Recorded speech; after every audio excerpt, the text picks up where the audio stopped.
السنة مثل سفينة نوح، من ركبها نجا ومن تركها غرق.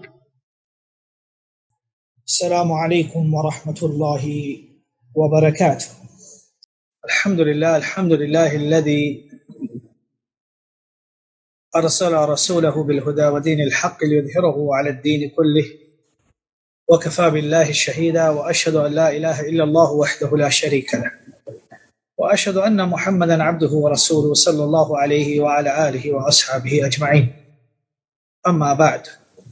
As to what proceeds, let's go back to the lesson. So today is the second lesson of the preface, yes, of Al-Usul ath-Thalathah. Is it the second? With regards to the preface of Al-Usul ath-Thalathah.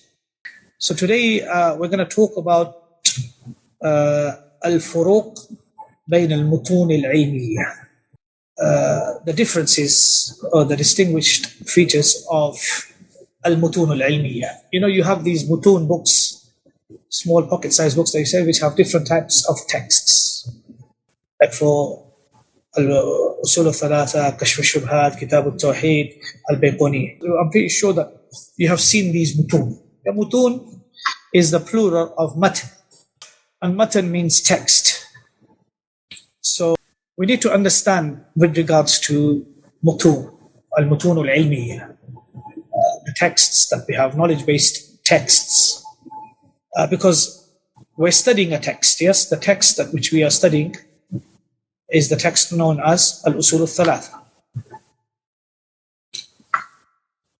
So we have Mutoon for different levels and for different subjects. Mutoon which have been written specifically for Aqeedah. We have Mutoon which have been specifically written for Hadith, different sciences of Hadith, ulum al-Hadith. And then we have Fiqh, we have Usul al-Fiqh. So every single subject that we have, starting with Aqeedah, starting with Hadith, Usul al-Fiqh, Fiqh, Usul al-Fiqh, Tafsir, Usul al-Tafsir, etc. And then we have ulum al-Ala. Does everybody remember ulum al-Ala? Have you come across this word? Like a nahu. Again, Usul al-Fiqh and Mustalah Hadith. So first I mentioned them in general, and then I mentioned them specifically. So what we are studying in al-Baiquniyah is min ulum al-Ala. So these Mutoon that we have, we know that there is different types of texts related to different type of subjects. So for example, these Mutoon that we have, you know, a lot of people, they just pick up these Mutoon books and they start memorizing and they start studying, and without having background knowledge of it. So it's important that we understand the Mutoon that is within our possession. The famous Mutoon that are very famous amongst the people is the Mutoon of Abdul Muhsin al-Qasim, Shaykh Abdul Muhsin al-Qasim. So these Mutoon, so for example, first of all, we know that we have al-Mutoon al-Ilmiyyah related to Aqeedah, related to Hadith, related to Usul al-Fiqh and Fiqh. So we have a specific subject. Yes. So for example, let's take 4 subjects: Aqeedah, Hadith, Usul al-Fiqh and Fiqh. Yes, 4 subjects. So in these 4 subjects, we have different types of text. Al-Mutoon al-Ilmiyyah. These Mutoon al-Ilmiyyah within that subject will differ to one another based upon the topic, based upon of what it is discussing, and who it is addressing. Who it is addressing meaning the level of the student that is being addressed upon which this text was written. Intermediary, elementary, advanced. So first of all, we have to understand the mechanism of al-Mutoon al-Ilmiyyah. Al-Mutoon al-Ilmiyyah in ulum al-Maqasid. We have Mutoon al-Ilmiyyah in ulum al-Alat. Then when we have the subject itself, we have Mutoon as different topics within the subject. Now, with regards to, for example, let's take Hadith. In Hadith, there are 4 texts which are very famous. And they are Al-Arba'un al-Nawawiyyah, Umdatul Ahkam, Bulugh al-Maram, and Al-Muntaqa min Akhbar al-Mustafa. So let's take Hadith, for example. Let's take Hadith. Hadith. Whenever text with regards to Hadith is mentioned, everybody knows that Al-Arba'un Nawawiyyah has been included by Shaykh Abdul Muhsin Al-Qasim in his Mutoon series. Yes? Umdatul Ahkam has also been included. Bulugh al-Maram has also been included. Al-Muntaqa min Akhbar al-Mustafa by Majd ibn Taymiyyah. What do these 4 books have in common? Although they come under the umbrella, or they come under a single subject, which is Hadith. Does anybody know? The compilation of Hadith. People of knowledge, they say that although these 4 texts which have been mentioned are related to Hadith, Shaykh al-Islam Ibn Taymiyyah's grandfather wrote a text called Al-Muntaqa min Akhbar al-Mustafa. Majd Ibn Taymiyyah. So these 4 texts that we have.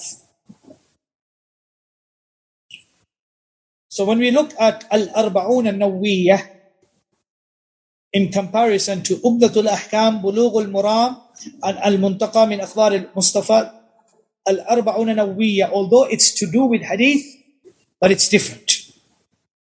What's the difference? The difference between Al-Arba'un al-Nawawiyyah, Umdatul Ahkam, Bulugh al-Maram, and Al-Muntaqa is that the ahadith which are in Al-Arba'un al-Nawawiyyah, they are those ahadith upon which Islam is built. Madarul Islam.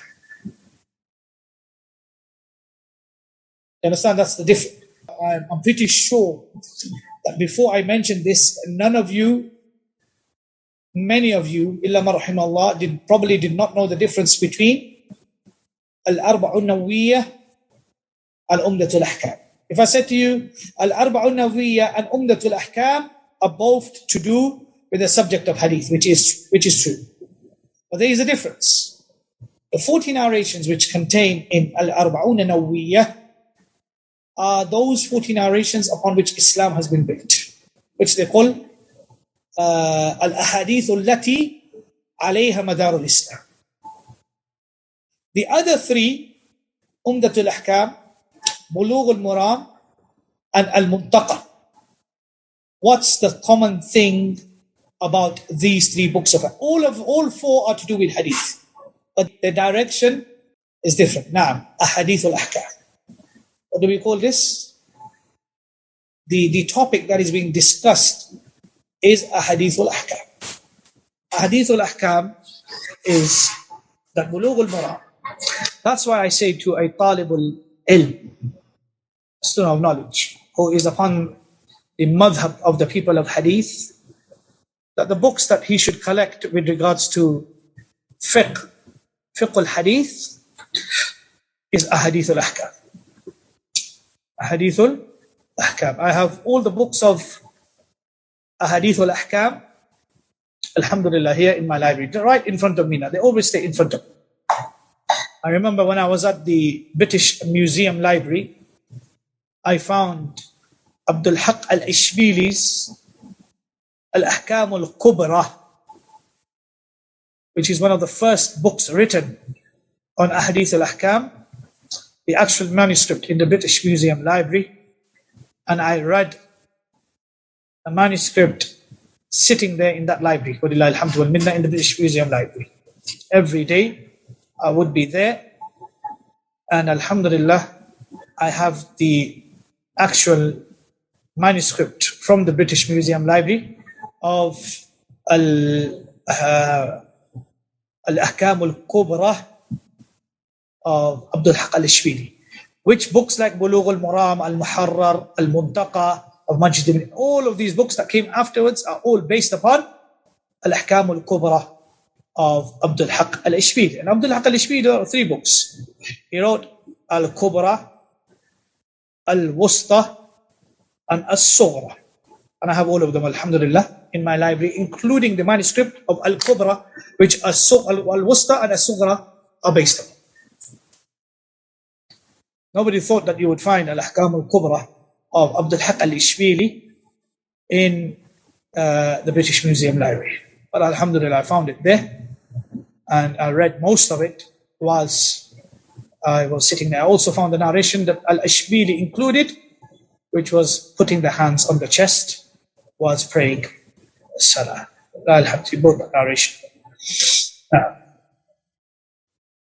So do we understand with regards to this? So we have 3 things which are very important. The first thing we look at when we look at this, so the first thing that we look at when we make a comparison of these 4 different texts that we have in front of us is the Mawdu. The Mawdu is Hadith. Okay? What is the Mawdu of the Matn? Hadith. The second thing we look at is the Had. So what's the Had? طيب. Had is referring to the actual, how can I describe had to you here? For example, I'll give you an example, and by example, it will become clear what is intended by al-had. So when we look at Umdatul Ahkam and Bulugh al-Maram, al-Umdah or Umdatul Ahkam is only to do with a hadith which can be found in Bukhari and Muslim. So that is the had. Bulugh al-Maram is Kutub al-Sittah and other than Kutub al-Sittah.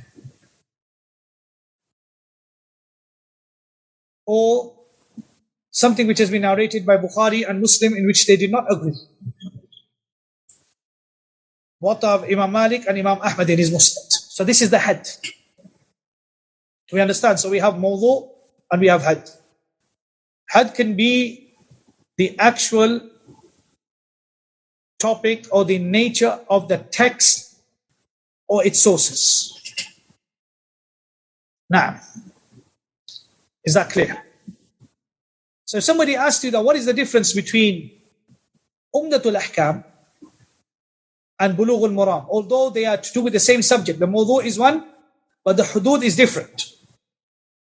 Or you can say Hudud can here be referred to what are the sources the text is based upon, or the nature of the text. What does the text deal with?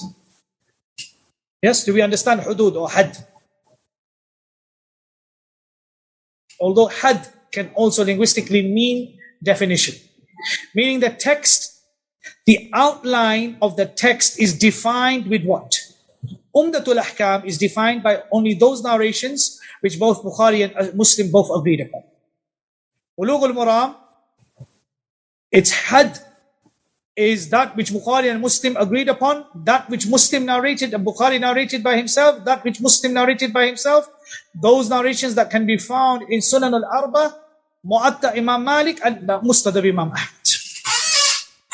Now, we could say the criteria of the book. Now, there is had is the criteria of the book or the nature of the text. So we have Mawdu, we have had of the text.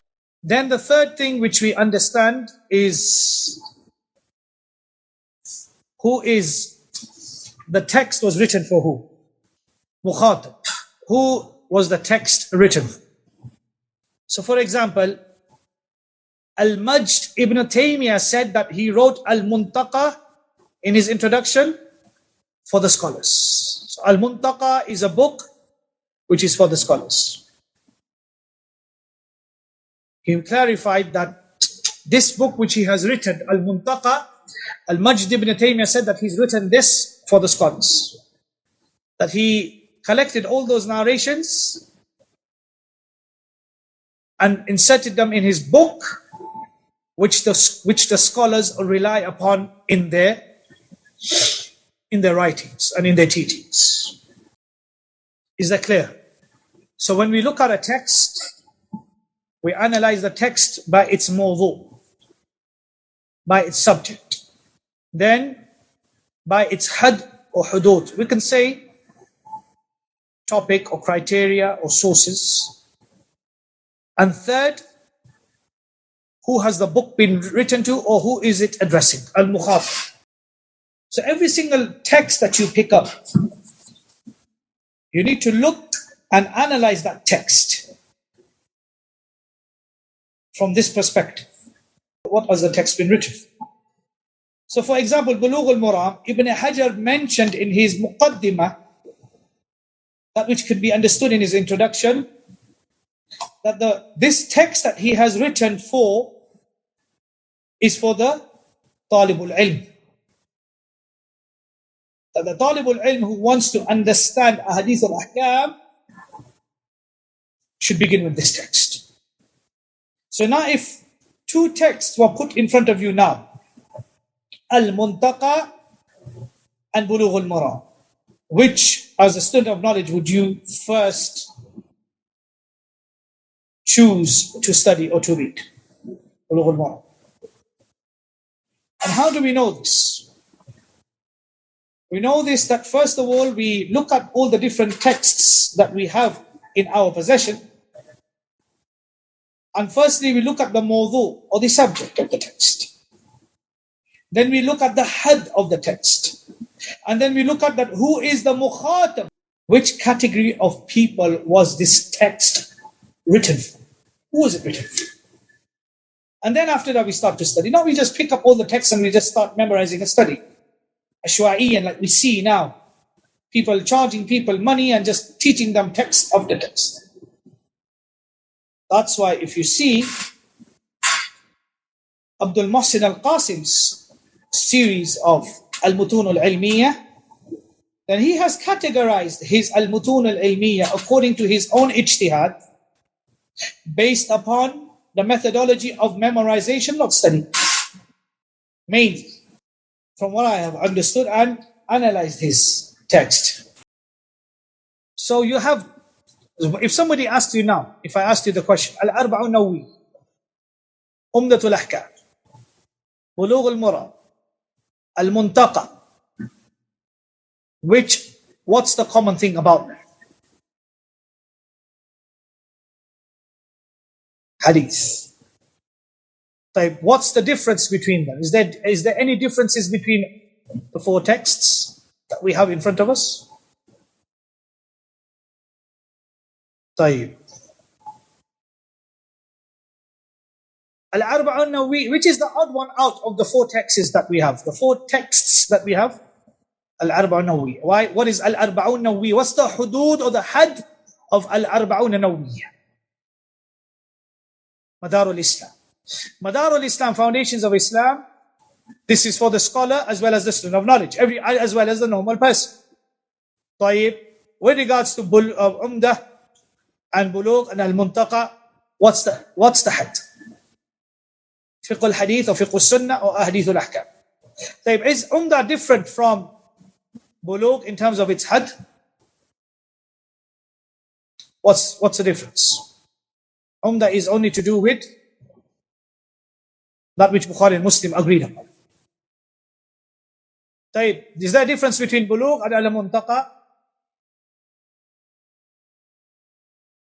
Who's Mukhatib in Bulugh and Al-Muntaqa? Scholars for Al-Muntaqa, and Bulugh is for the beginning student of knowledge. So that's why when Shaykh Abdul Aziz bin Baz rahmatullah alayhi was asked the question, I want to study fiqh, which madhab should I study? What did Shaykh bin Baz rahimahullah answer? Does anybody know? He said, I want to study a text. Somebody was probably thinking of studying some text of the Shafi madhab, Safinatun Najat or something like that. What did Shaykh bin Baz say? Shaykh bin Baz said, no, I'm not going to encourage you to study any of that. I want to encourage you to study what? The first text you want to study, Bulughul Maram. Why? Because I fear that you may become a fanatic. Hadith al-Ahkam. And he said for 40 years he's been upon this madhab, although he may have studied something differently, but this is what he has. So that was an example that I gave in Hadith. I gave you 4 books of Hadith and I tried to show you that you analyze the text that you have in front of you. And you analyze it in terms of its Mawdu, instead in terms of its had, and in terms of its Mukhatib. Yes? The audience study was written. Is everybody clear? Every time a text comes in front of you, this is how you look at it. And then in addition to this, the different levels. Meaning, we know that bulugh comes before al-muntaqa. So we know that al-muntaqa is for this. After analyzing the text by its mawdu, by its had, by its mukhatab, then you got to know that the tabaqa that these texts fall into. So if we know that Umdatul Ahkam, Bulughul Maram, and Al-Muntaqa, in terms of the authenticity, then Umdatul Ahkam is given preference and easy, because the hadith which have been agreed upon in Bukhari and Muslim. You will find that the ulama have explained. A lot of the times you will find that the scholars, they themselves will write in the introduction the purpose of writing this book. 99% of the time. And if you don't, then the ulama will explain. So let's take another example of Aqeedah. So there is different texts that we have in Aqeedah.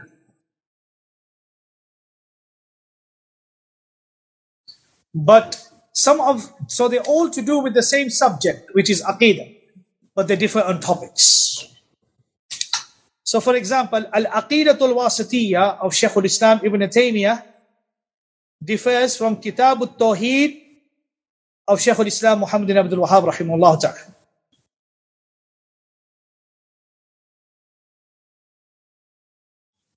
Yes or no? So we have 2 books now. Al-Aqeedah al-Wasatiyah and Kitab al-Tawheed. Al-Aqeedah al-Wasatiyah of Shaykh al-Islam Ibn Taymiyyah. What's the mawdu of this book?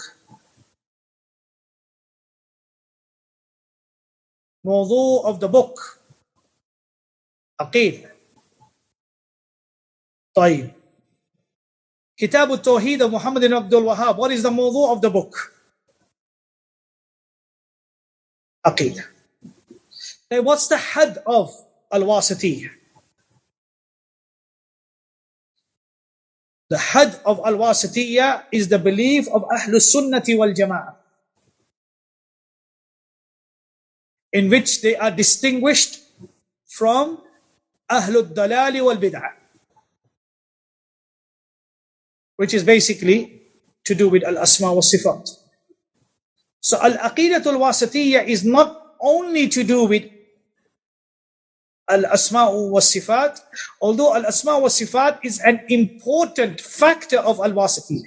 Correct this understanding. But basically, the had of al-Aqeedah al-Wasatiyah is the i'tiqad of al-Sunnah wal Jama'ah. First. Secondly, clarifying the misguidance of the people of misguidance and their heresies. Ahlul Dalali wal Bid'ah. Of how Ahlul Sunnah are different from them. Do you understand?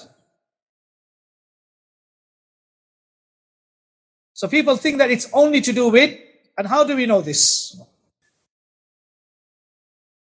Shaykh al-Islam Ibn Taymiyyah himself says, ما ذكرت فيها فصلا إلا وفيه مخالف من المنتسبين لأهل القبلة.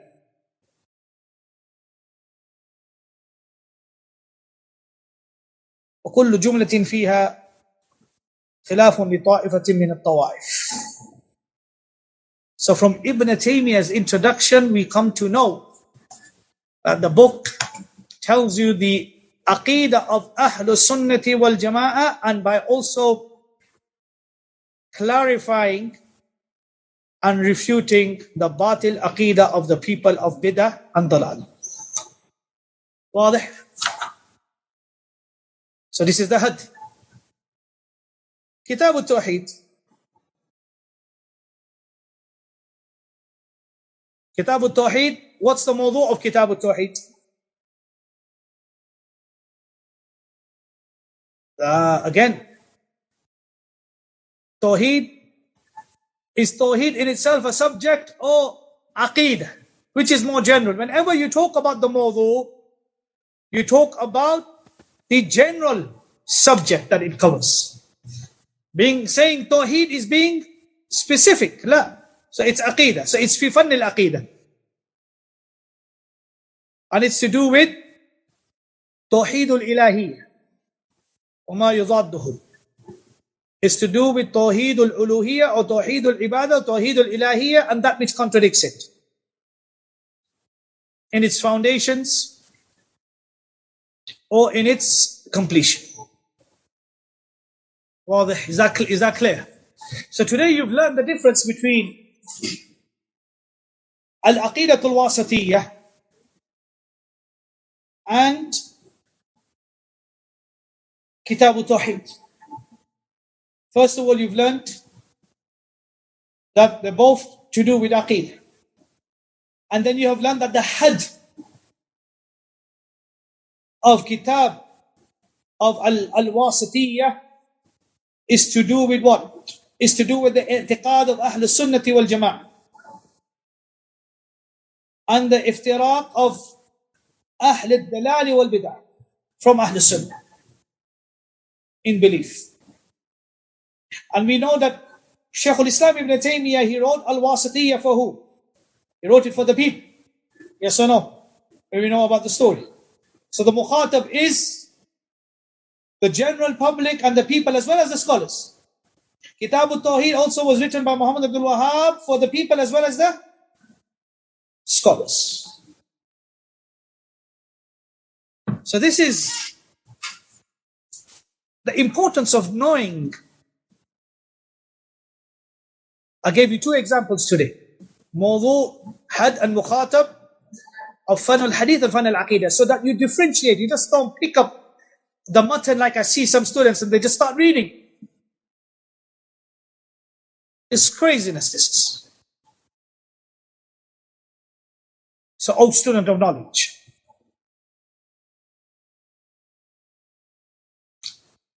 فرق بين من يتعلم المتون ويسير في طلب العلم بناء على أنها معلومات متراكمة.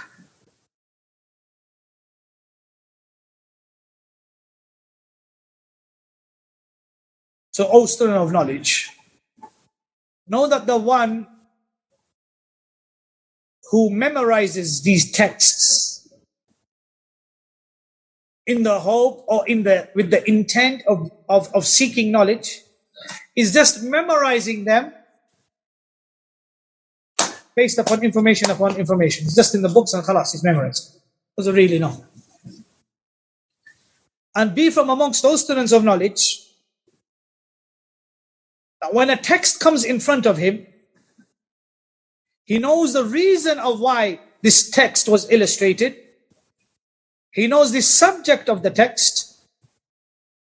He knows the had of the text. And he knows that the text in its asal is addressing who? Who is the Mukhatib on this?